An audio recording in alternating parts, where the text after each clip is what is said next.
April 3, 1943, Falmouth, England. Major Klaus Hartmann sat in an interrogation room, hands wrapped around a cup of tea he had not asked for, but accepted with the reflexive courtesy of a professional officer.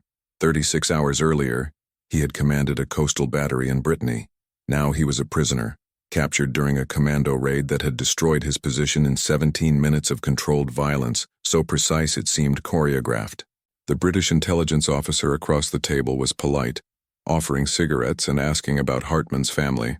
Then came the question that would haunt German defensive planning for the remainder of the war. "Major, we found your personal journal. In your March 15th entry you wrote, 'No unit causes more panic among our men than these Green Berets.' Can you elaborate?"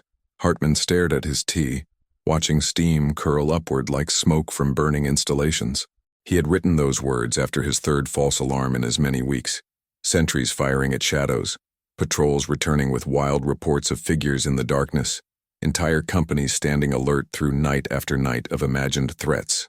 The Commandos had created something unprecedented in modern warfare: strategic terror through tactical precision. They had turned professional soldiers into nervous boys jumping at sounds in the dark. "They are not soldiers," Hartmann finally said. "They are nightmares that learn to use weapons." The Wehrmacht's psychological conditioning emphasized courage through collective strength. Soldiers were taught that they fought as part of something greater: the platoon, the company, the Reich itself. Individual fear was managed through group cohesion, rigid discipline, and the knowledge that comrades stood beside you. This system had proven effective across 2 years of conquest. German soldiers had demonstrated remarkable courage from Poland to France to the gates of Moscow, maintaining discipline under conditions that broke less prepared forces. The Commandos attacked this psychological framework at its foundation. They did not engage in conventional combat where courage could be demonstrated through standing one's ground or charging under fire. They struck from darkness, killed silently, and vanished before defenders could organize resistance. There was no front line to hold, no enemy formation to fire upon, no opportunity to prove bravery through conventional means. Soldiers found themselves defending against an enemy who might be anywhere or nowhere. The waiting became worse than combat. Lieutenant Friedrich Bauer, stationed at a radar installation in Norway, kept a diary that British intelligence recovered after the war. His entries from autumn 1941 traced the psychological deterioration of garrison troops. September 12th. Another alert. Nothing found. The men are exhausted from constant vigilance. September 19th. Corporal Miller requests transfer, claims he cannot sleep. I sympathize but cannot grant it. We all struggle with sleep. September 28th. The British struck 30 kilometers south. 7 dead. All killed silently. The men know it could have been us. October 4th. I find myself listening to the darkness, imagining sounds that are not there. This is what fear feels like. Not panic, but the slow erosion of confidence in one's own senses. The Wehrmacht's traditional response to fear was discipline and punishment. Soldiers who showed cowardice faced court-martial. But how did one define cowardice when the enemy rarely appeared? Was it cowardice to report suspicious sounds that turned out to be nothing? Was it cowardice to request additional sentries after a nearby position was destroyed? The Commandos created a psychological gray zone where vigilance blurred into paranoia, where reasonable caution resembled irrational fear. Oberst Werner Schmidt, tasked with investigating morale problems in coastal units, reported to High Command in December 1941. "The men are not cowards. They are experiencing a form of combat stress unprecedented in our military experience. They face an enemy who violates the unwritten rules of warfare, who does not announce his presence, who does not engage in stand-up combat, who kills and disappears. Traditional discipline cannot address this problem because the problem is not lack of courage, but surfeit of imagination." The panic manifested in measurable military degradation. Coastal units reported declining accuracy in artillery drills. Crews exhausted from false alarms made mistakes during training. Sentry rotations increased in frequency, reducing sleep and increasing fatigue. Ammunition was wasted firing at shadows.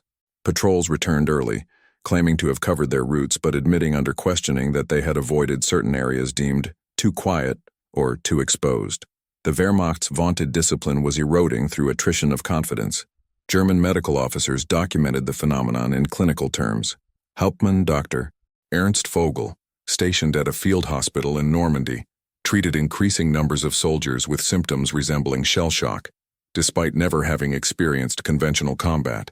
The patients present with hypervigilance, sleep disruption, exaggerated startle responses, and intrusive thoughts about potential attack, he wrote in a March 1942 report. These are symptoms we associate with frontline combat troops, yet these men have been stationed in rear area garrison positions. The only common factor is proximity to areas where commando raids have occurred, or might occur. The Wehrmacht attempted various countermeasures. Units were rotated more frequently to prevent psychological exhaustion. Training emphasized night fighting and close-quarters combat. Guard dogs were deployed to detect infiltrators. Searchlights and flares illuminated beaches and approaches. Yet each measure brought its own problems. Frequent rotation disrupted unit cohesion. Night training exhausted men already sleep-deprived. Guard dogs barked at wildlife, creating false alarms. Searchlights revealed defensive positions to enemy reconnaissance. Most fundamentally, every countermeasure implicitly validated the threat. When High Command authorized additional defensive measures, it confirmed to garrison troops that their fears were justified. When commanders ordered increased vigilance, it reinforced the message that attack could come at any moment. The Commandos had created a psychological trap. Ignoring the threat invited disaster, but obsessing over it caused self-inflicted degradation. A captured Wehrmacht training directive from April 1942 revealed the impossible position facing coastal commanders. All units must maintain maximum vigilance against commando infiltration, while also maintaining normal training schedules, rest periods, and morale activities. Commanders must balance realistic threat assessment against panic-inducing overreaction. Sentries must remain alert without becoming exhausted. Troops must take threats seriously, without becoming psychologically incapacitated. The directive concluded with a sentence that revealed High Command's frustration. The enemy has discovered that actual raids, while tactically significant, are less strategically valuable than the constant threat of raids. We are defending not against what the enemy does, but against what he might do. And this is exhausting our forces without a shot being fired. February 27, 1942. Bruneval, France. The raid that captured German radar technology illustrated how commando operations generated panic disproportionate to their scale. The target was a Würzburg radar installation on a clifftop, one of the Reich's most closely guarded technological secrets. The installation was defended by a platoon of infantry, supplemented by nearby reserves and supported by artillery that could interdict any landing beaches. Major John Frost led 120 paratroopers, technically parachute infantry but trained to commando standards, in a night assault. They landed inland, infiltrated to the radar site, overwhelmed defenders, disassembled critical components, and withdrew to beaches where Royal Navy landing craft extracted them. Total operation time, 2 hours. German casualties, minimal. Strategic impact, catastrophic. The Germans lost more than a radar set. They lost the secret of their radar technology.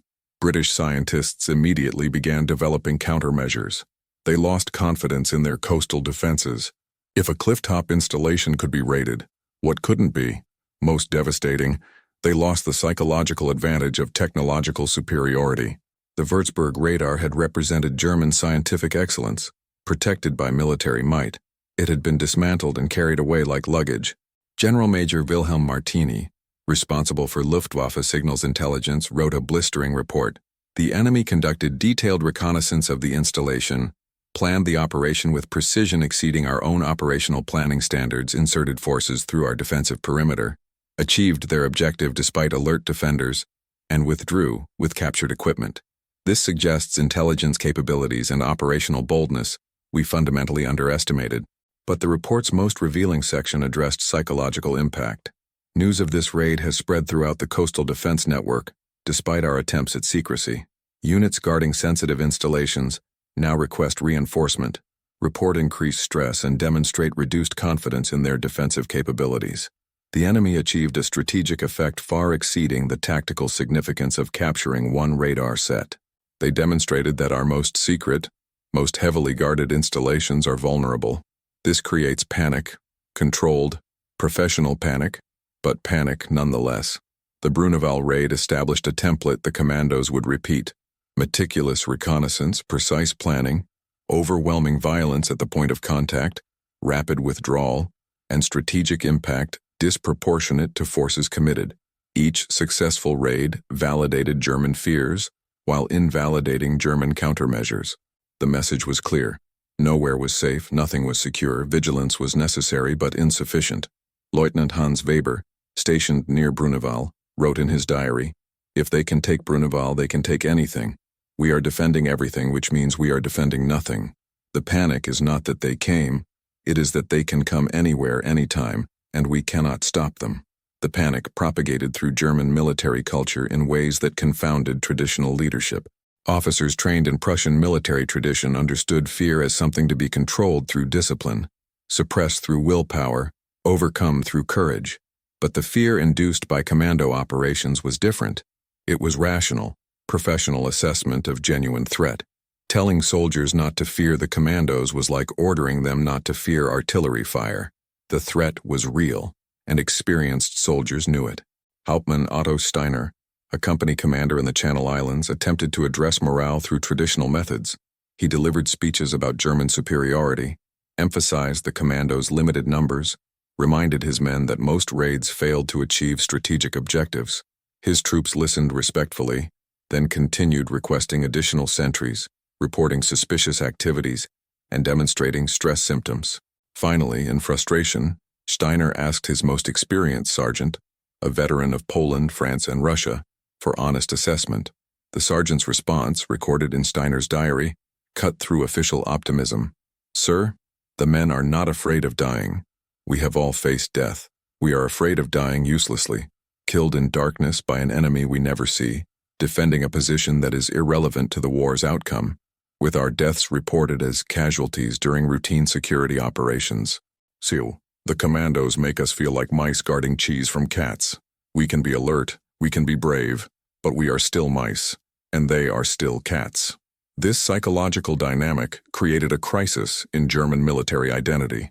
The Wehrmacht prided itself on being the world's finest fighting force, disciplined, technologically advanced, tactically superior. Yet coastal units were being terrorized by small groups of raiders whose entire force strength barely equaled a division. The cognitive dissonance was acute. How could the master race fear so few enemies? Some officers resolved this dissonance by exaggerating commando capabilities into superhuman mythology. Reports described commandos as specially bred warriors, enhanced through secret British technologies, trained from childhood for infiltration and assassination. This mythology, while comforting, one could accept fear of superhuman opponents, was strategically counterproductive. It transformed the commandos from a tactical problem requiring practical solutions into a psychological threat that justified paralysis. Oberst Friedrich Kessler, analyzing morale reports from 17 coastal units, identified the core problem. The men fear the commandos not because they believe them invincible, but because they believe our defense is inadequate. This is not irrational panic, but rational assessment. Until we can demonstrate capacity to prevent raids, detect infiltration, or respond effectively to attacks, our troops will remain in a state of justified anxiety that degrades combat effectiveness more surely than actual casualties. British intelligence services recognized and deliberately amplified the psychological impact. The Special Operations Executive coordinated with the commandos to ensure maximum propaganda value from each raid. Successful operations were publicized through BBC broadcasts into occupied Europe, emphasizing British offensive capabilities while inspiring resistance movements. Captured German documents were leaked to demonstrate intelligence superiority. Photographs of commandos, carefully staged to emphasize fitness, weaponry, and determination, appeared in newspapers and newsreels. The propaganda was sophisticated, targeting German morale as precisely as commandos targeted defensive installations. BBC German-language broadcasts featured interviews with captured German officers describing commando tactics. These broadcasts, while factually accurate, were timed to coincide with periods when coastal units reported increased stress. The message was clear.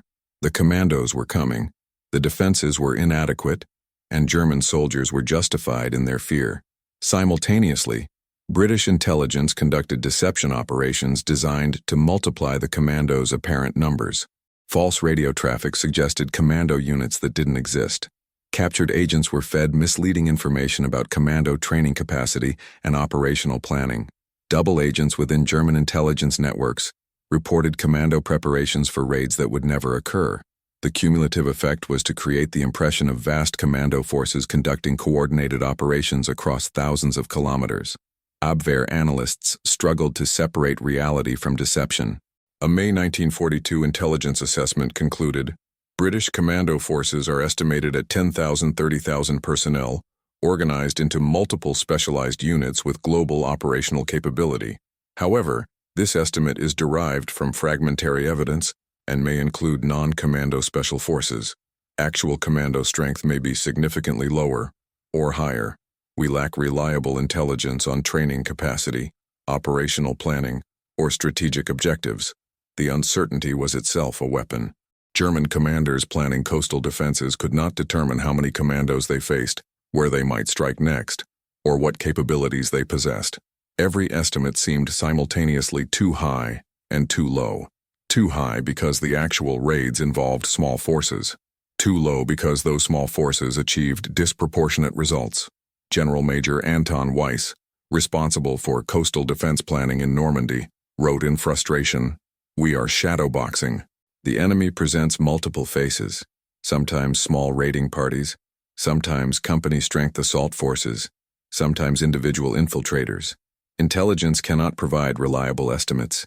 We must defend against capabilities we cannot quantify, facing an enemy whose strength is unknown and whose intentions are opaque. This is not military planning.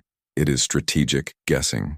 The guessing consumed resources, degraded morale, and created exactly the defensive dispersion the commandos intended.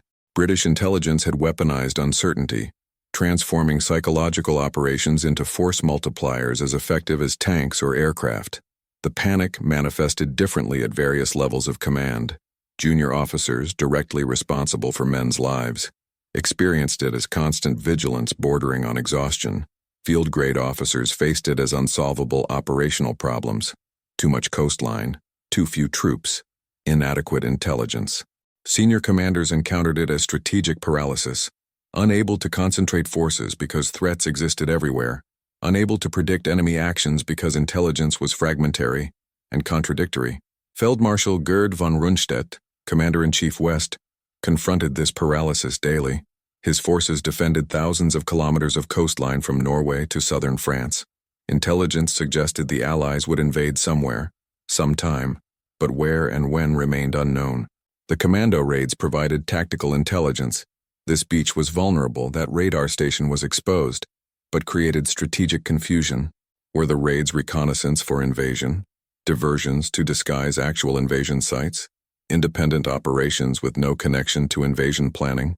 Von Rundstedt's March 1943 strategic assessment revealed a commander trapped between contradictory imperatives.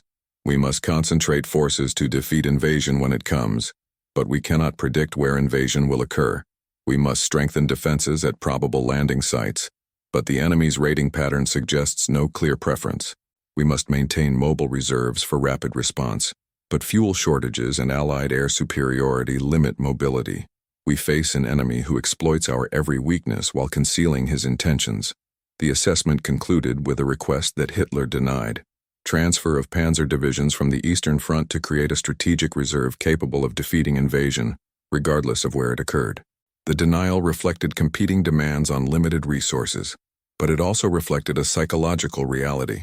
The commandos had created so many perceived threats that adequate defense seemed to require infinite resources. Meanwhile, at tactical level, the panic expressed itself in darkly comic ways. Sentries reported suspicious activity that proved to be fishing boats, seabirds, or their own shadows. Entire companies stood alert for hours because a wire fence moved in the wind. Artillery batteries fired at phantom landing craft that were wave patterns or floating debris. These false alarms, while embarrassing, reflected reasonable caution. The one time a sentry dismissed suspicious activity as nothing might be the time commandos attacked. Hauptmann Ludwig Schmidt, investigating yet another false alarm, wrote wearily, "The men are not stupid, and they are not cowards. They are soldiers trying to defend against an enemy who makes a virtue of unpredictability. Every strange sound could be nothing, or it could be death approaching silently. Until we can distinguish between the two, the men will continue reporting everything and trusting nothing. This is not panic. This is survival instinct operating under conditions of radical uncertainty. By 1943, the psychological warfare had achieved strategic effects that conventional military operations could not match. The Atlantic Wall, Hitler's obsessive response to commando raids and invasion fears, consumed resources desperately needed elsewhere. Concrete that could have built fortifications in Russia instead poured into bunkers defending French beaches. Steel that could have become tanks instead formed beach obstacles. Labor battalions that could have repaired bombed factories instead dug trenches along thousands of kilometers of coastline. The economic calculus was devastating. Germany possessed limited industrial capacity, fighting on multiple fronts against enemies whose combined resources vastly exceeded the Reich's. Every ton of concrete poured into the Atlantic Wall represented opportunity cost, resources not available for submarine construction, aircraft production, or tank manufacturing. The Commandos, numbering fewer than 10,000 men at peak strength, forced Germany to invest millions of man-hours and incalculable material into defensive preparations. Albert Speer, Minister of Armaments, recognized the strategic trap in his memoirs. Hitler became obsessed with defending against invasion after the commando raids demonstrated our coastal vulnerability. He ordered construction of fortifications on a scale that absorbed 15% of our concrete production and 20% of our steel allocation. I argued that these resources could produce 2,000 additional tanks or 4,000 aircraft, weapons that could win battles. He insisted that preventing invasion took precedence. The commandos achieved what bomber raids and naval blockades could not. They forced us to waste irreplaceable resources defending against threats that might never materialize. The Atlantic Wall's construction also revealed the panic's institutional dimension. Engineers built fortifications according to specifications that assumed conventional invasion, massed forces approaching from sea, supported by naval bombardment and air cover. The commandos had demonstrated that modern warfare included unconventional approaches, infiltration, deception, specialized equipment, and tactics that bypassed strong points to strike vulnerable supporting infrastructure. Yet the fortifications continued following traditional designs. Bunkers faced seaward, vulnerable to land approaches. Artillery positions lacked protection against airborne assault. Command centers were located predictably, making them obvious targets for raids. The Wehrmacht was building yesterday's defenses against tomorrow's threats, driven by psychological need for visible security rather than tactical effectiveness. General Major Erich Marx, Chief of Staff for 7th Army defending Normandy, wrote in his diary, "We are building monuments to our fear. The Führer sees concrete bunkers and believes we are secure. The soldiers see bunkers with blind spots and limited fields of fire, and know we are vulnerable. The commandos have taught us that fortifications create illusion of security, while absorbing resources better spent on mobile reserves and tactical flexibility. We are constructing our own strategic paralysis and paying handsomely for the privilege." The panic intensified as D-Day approached. Intelligence reports from spring 1944 indicated imminent invasion, but where remained maddeningly unclear. The commando raids increased in frequency and intensity, striking targets from Norway to the Mediterranean, creating the impression of simultaneous invasion preparations across multiple fronts.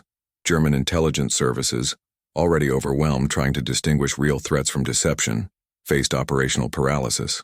The Abwehr situation reports from April-May 1944 read like documents from an organization approaching nervous breakdown. Double agents reported invasion preparations in Scotland, targeting Norway, southeast England, targeting Pas-de-Calais, and southwest England, targeting Normandy or Brittany. All reports seemed credible. All sources seemed reliable. All intelligence pointed to invasion, everywhere simultaneously. Oberst Friedrich Adolf Krummacher, head of intelligence for OKW, Armed Forces High Command, produced assessments that reflected institutional panic disguised as professional analysis. Enemy intentions remain unclear despite extensive intelligence collection. Commando activity suggests reconnaissance for invasion, but does not indicate specific landing sites. Allied deception operations are sophisticated beyond our capacity to penetrate. We face an enemy who controls information flow while exploiting our uncertainty. Recommendation: assume invasion is possible anywhere along occupied coastline and maintain maximum alert status indefinitely. The recommendation was militarily impossible. Maximum alert status could not be maintained indefinitely. Troops exhausted from constant vigilance became less effective than troops at normal readiness. Yet reducing alert status might allow invasion forces to achieve surprise. German commanders faced an impossible choice, paralyzed by knowledge that any decision might be catastrophically wrong. This paralysis extended to strategic reserve deployment. The panzer divisions that could defeat invasion, if positioned correctly and deployed rapidly, remained scattered across France, subject to contradictory orders reflecting Hitler's own uncertainty. Some divisions moved toward Normandy based on intelligence suggesting invasion there, then relocated to Pas-de-Calais based on subsequent reports. The constant repositioning consumed fuel, degraded equipment, and exhausted crews. General Major Leo Geyer von Schweppenberg, commanding Panzer Group West, wrote in exasperation, "We are chasing intelligence phantoms across France. Every commando raid produces new invasion theories. Every partisan attack suggests invasion preparation. Every Allied deception operation creates fresh uncertainty. The enemy has weaponized our own intelligence apparatus. We are paralyzed not by lack of information, but by surfeit of contradictory data. The Commandos have achieved something remarkable. They have made us fear our own knowledge." The fear was justified. On June 6, 1944, when invasion finally came to Normandy, German commanders initially believed it was a feint. Real invasion would surely target Pas-de-Calais, where commando raids had been most frequent. The panzers remained motionless for crucial hours, commanders frozen by the very uncertainty the commandos had cultivated through years of raids. June 5, 1944, 2300 hours. Across occupied France, German coastal units stood alert. Intelligence indicated something was happening. Paratroop aircraft detected over the channel, unusual naval activity, radio traffic suggesting major operations. Yet similar alerts had occurred dozens of times, always proving false or exaggerated. Commanders faced the familiar dilemma: order full alert and exhaust troops for yet another false alarm, or maintain normal procedures and risk being caught unprepared if invasion came tonight. General Lieutenant Wilhelm Richter, commanding 716th Infantry Division defending Sword Beach sector, chose a middle course. He placed some units on alert, maintained others at normal readiness, and waited for clearer intelligence. Around him, thousands of German soldiers experienced the panic they had learned through 3 years of commando raids. The certainty that something was coming combined with uncertainty about what, when, or where. At 00:15 hours, British paratroopers began landing inland from the beaches. At 00:20, Pathfinder teams marked landing zones with lights and radio beacons. At 00:50, the first major glider assaults captured key bridges. German commanders received fragmentary reports. Paratroopers here, gliders there. But were these commando raids or invasions opening moves? The uncertainty paralyzed response. Units stood alert, waiting for orders that depended on intelligence that remained unclear. Mobile reserves prepared to move but lacked destinations. Should they reinforce coastal positions against possible invasion or hunt paratroopers inland? The carefully planned defensive response, practiced in countless exercises, collapsed into confusion because commanders could not distinguish between small-scale raids requiring local response and large-scale invasion requiring coordinated counterattack. At 05:30 hours, naval bombardment began. Thousands of shells crashed into coastal defenses, announcing unambiguously that invasion had arrived. Yet even then, many commanders believed Normandy was a diversion. Real invasion would come elsewhere, probably Pas-de-Calais. The panzer divisions remained stationary, waiting for orders from high command, which was waiting for clearer intelligence from field commanders, who were waiting for the situation to clarify. Oberst Ernst Goth, commanding a regiment defending the beach approaches, experienced the panic he had feared for 3 years. "We trained for this moment endlessly. We knew invasion would come, yet when it arrived, we could not distinguish it from the dozens of false alarms we had experienced. The commandos taught us to doubt our own assessments, to question our intelligence, to fear that any response might be wrong. They prepared us for invasion by making us panic-prone, and now when real invasion comes, we are frozen by the very uncertainty they cultivated." By 0800 hours, with Allied forces firmly established ashore, the panic had transformed into something worse, the terrible certainty of having failed at the crucial moment. The subsequent weeks revealed the cumulative impact of 3 years of psychological warfare. German counterattacks, which should have been launched within hours of invasion, came piecemeal over days. Panzer divisions, which could have destroyed the beachhead if committed immediately, arrived exhausted after forced marches under Allied air superiority. The defensive coordination that Wehrmacht doctrine emphasized disintegrated into individual units fighting desperately, but without operational coherence. Captured German officers interrogated during the Normandy campaign consistently attributed their failure not to lack of courage or equipment, but to psychological factors the Commandos had cultivated. They described units that had spent years in constant alert, rotating through coastal defenses where every night brought potential raid. They explained how this constant vigilance had degraded unit cohesion, exhausted leadership, and created institutional caution that paralyzed decisive action. Oberst Ludwig Krug, captured at Caen in July, provided analysis that British intelligence classified as remarkably candid. "You broke us psychologically before the invasion began. The Commandos taught our soldiers to fear the night, to doubt their defenses, to question their intelligence. When invasion came, we could not respond with the speed and decisiveness required because we had learned, through painful experience, that rapid response to insufficient intelligence produces disaster. Your raids trained us to be cautious when we needed to be bold." He paused, then added, "The irony is that we recognized what you were doing. Intelligence reports from 1942 onward identified commando raids as psychological warfare designed to create defensive paranoia. Our commanders understood the strategy, yet understanding the trap did not prevent us from falling into it, because the threat was real. Raids did occur. Installations were destroyed. Soldiers died. We could not ignore the threat simply because we recognized it as psychological warfare. This understanding came too late to affect outcomes. The Allied breakout from Normandy in late July crushed German defensive hopes. The liberation of France proceeded with momentum that Wehrmacht forces, degraded by years of coastal defense duty and psychological attrition, could not contain. Units that should have been elite infantry, trained, equipped, and prepared for mobile warfare, instead fought as demoralized garrison troops whose morale had been eroded by years of invisible enemy raids.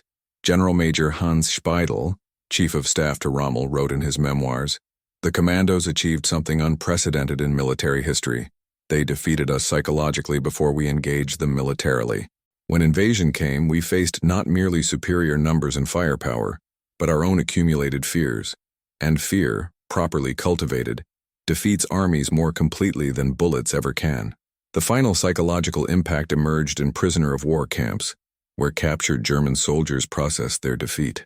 Many had been excellent soldiers, brave, disciplined, technically competent. They had fought for a regime whose ideology ranged from morally bankrupt to actively genocidal, yet they had maintained professional standards even as their cause collapsed. Now, in captivity, they confronted uncomfortable truths about military culture, psychological warfare, and the limits of traditional discipline.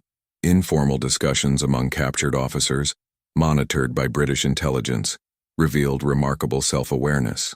They understood they had been manipulated, recognized how commando raids had created psychological conditions that degraded their combat effectiveness, and acknowledged that conventional military training had not prepared them for an enemy who treated psychological warfare as seriously as physical combat. Major Klaus Hartmann, whose interrogation opened this chronicle, elaborated during subsequent interviews. "We were magnificent soldiers fighting 20th century war with 19th century psychology. We believed courage meant standing firm under fire, discipline meant following orders, and victory came through superior tactics and equipment. The Commandos taught us that modern warfare includes psychological dimensions we had not considered. They created fear not through superior force but through unpredictability. They defeated us not by winning battles but by making us afraid of battles that might never occur." He reflected on the panic his journal had documented. "I wrote that no unit caused more panic than the Commandos. This was true, but the panic was not irrational. It was reasonable response to genuine threat. The Commandos could strike anywhere, anytime, with forces too small to detect but large enough to destroy critical installations. Our only defense was constant vigilance, which exhausted us, or accepting vulnerability, which invited disaster. They had created an unsolvable tactical problem that became a strategic disaster." Other prisoners echoed similar themes. The Commandos had not been invincible, Many raids failed, many commandos died or were captured, yet the cumulative psychological impact transcended individual operations. Each raid, whether successful or failed, reinforced the message: Allied forces could strike at will, German defenses were inadequate, and the war's outcome was inevitable. Lieutenant Hans Weber, captured at Falaise, summarized it simply: they made us believe we had already lost, not through propaganda or superior fighting, just through being present in our minds every night for 3 years. By the time invasion came, we were exhausted from defending against shadows. When real enemies appeared, we had no strength left for resistance. They defeated us by making us defeat ourselves. The psychological warfare had achieved what conventional military operations could not: the systematic degradation of enemy morale through precision application of fear. August 25, 1944. Paris liberated. The Wehrmacht, which had conquered France in 6 weeks during 1940, evacuated in disorder after 3 months of bitter fighting. German units that had garrisoned coastal defenses for years found themselves retreating through territories they had occupied but never truly controlled. The psychological collapse that began with commando raids in 1941 reached culmination as French resistance fighters, emboldened by Allied success, rose against their occupiers. In prisoner-of-war camps across England, captured German officers processed the magnitude of their defeat. Many maintained professional dignity, but private writings revealed profound psychological reckoning. They had been part of history's most successful military machine, conquering most of Europe in 2 years of lightning campaigns, yet they had been defeated not merely by superior numbers or industrial capacity, but by psychological warfare they had not understood until too late. The panic the Commandos had cultivated proved more decisive than any battle. It had forced Germany to waste irreplaceable resources defending against threats that might never materialize. It had exhausted coastal units through years of constant vigilance. It had created defensive paranoia that paralyzed operational planning. It had transformed professional soldiers into nervous sentries jumping at shadows. Most fundamentally, it had demonstrated that modern warfare included psychological dimensions, where small forces could achieve strategic effects through precision application of fear. General Major Wilhelm Richter, whose division had defended Sword Beach, wrote a final assessment for British intelligence: "You won the war before D-Day, not through industrial production or military might. Those were important, but not decisive. You won by breaking our confidence, creating doubt, making us fear our own inadequacy. The commandos were your weapon, but the weapon was psychological. You made us panic, not screaming, running panic, but cold, professional, paralyzing panic. The panic of soldiers who know they are defending inadequately but cannot improve because resources are insufficient and enemies are everywhere." He concluded with professional admiration. In future wars, military historians will study the commandos not as elite infantry, but as psychological warfare units who achieved strategic effects through tactical operations. They proved that small forces, properly employed, can defeat large forces by attacking morale rather than positions. They made us afraid, and fear, properly cultivated, is more powerful than any weapon. The German field notes had revealed the truth. No unit caused more panic than the British commandos, because they had discovered that panic, strategically applied, wins wars. The commandos were disbanded in 1946, their mission accomplished, their methods institutionalized throughout modern special operations doctrine. The men returned to ordinary lives, carrying memories of nights spent infiltrating enemy positions, explosives planted with surgical precision, desperate fights in darkness, and the strange satisfaction of knowing they had contributed to victory, not through conventional combat, but through systematic psychological dismantling of enemy confidence.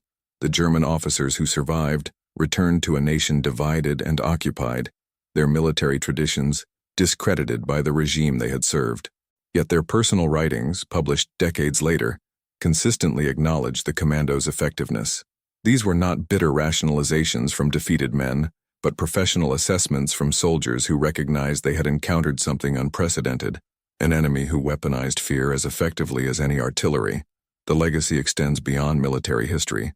The commandos demonstrated that psychological operations properly conducted could achieve strategic effects impossible through conventional warfare. They proved that small, highly trained forces could defeat larger conventional forces by attacking morale rather than positions. They showed that modern warfare required understanding human psychology as deeply as one understood tactics, logistics, and technology. Most fundamentally, they validated a profound truth about military conflict.